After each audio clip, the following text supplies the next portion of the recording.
Mitikayo Asen, I wish to speak to you today of the universal imperative, which does not exist. I'm putting it up in air quotes. But as a kid, and for a long time in my adult years, I believed it existed.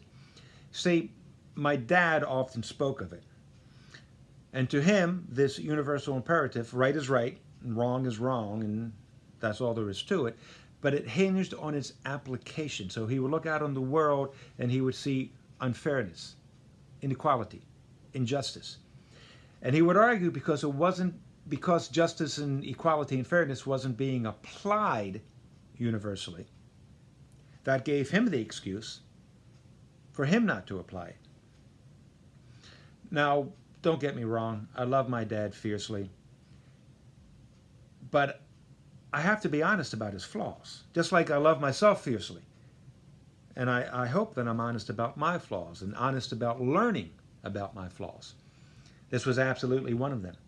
He was a very moral and principled man, and his idea of this universal imperative caused him no end of angst and grief. And he would often, maybe always, he would speak of the universal imperative only after he'd been drinking. I guess only when he felt overwhelmed by the unfairness and injustice.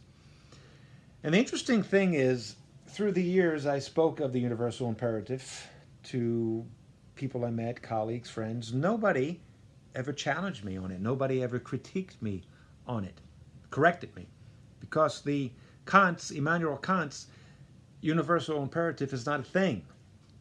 Immanuel Kant, who was a German philosopher in the 18th century, spoke of the categorical imperative. That is very definitely a thing, and it very much influences modern thought and action. And one of the principles of the categorical imperative is the universality principle. So again, you have right is right and wrong is wrong. It has nothing to do with its application. It has to do with its applicability.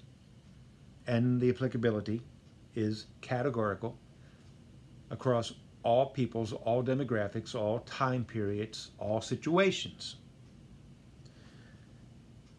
A boilerplate of categorical imperatives are the Ten Commandments, right? Thou shalt not kill, thou shalt not steal, thou shalt not commit adultery, thou shalt not covet. Absolute moral rules, no deviation.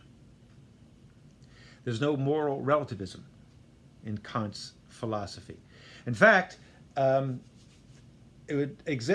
said that it exists, the categorical imperative exists independent of any religious thought, any religious dogma. Because religions can disagree, right? Can disagree, do disagree. And it's not, he said that it's not imbued within us by a divine creator. That actually, categorical imperative can be proven by reason, by our intellectual ability. Perfect example would be Jean Valjean from Les Miserables stealing a loaf of bread. Now, moral relativism says that, well, yeah, he was hungry. He was starving, and I believe his family was starving. Forgive me for being a little bit unclear on the plot points of Les Miserables, but he was starving, so he stole the loaf of bread. And the guy that, I forget the jailer's name, all I can see is the face of Russell Crowe singing rather pedestrianly. I kind of got a feeling from reading the novel that he was actually a compassionate man, but he was absolutely married to the idea of the categorical imperative, and Jean Valjean broke the law. Now, if Jean Valjean took the chance of not stealing the bread and just waiting for someone, constantly looking, constantly pleading, waiting for someone to take pity on him, then that would have been a completely different situation. But because he stole the loaf of bread, and the jailer, who may have been sympathetic, saw him break the law, so arrested him and hounded him throughout his life. One person breaks the law, It justifies other people breaking the law. And it also justifies other people knowing that he broke the law, like the priest, knowing that he broke the law and making their own moral judgments. So, moral tweaks, if you will. So that leads to chaos from Immanuel Kant's point of view. Let me speak more about this in chapter 2. Peace. 4 fingers.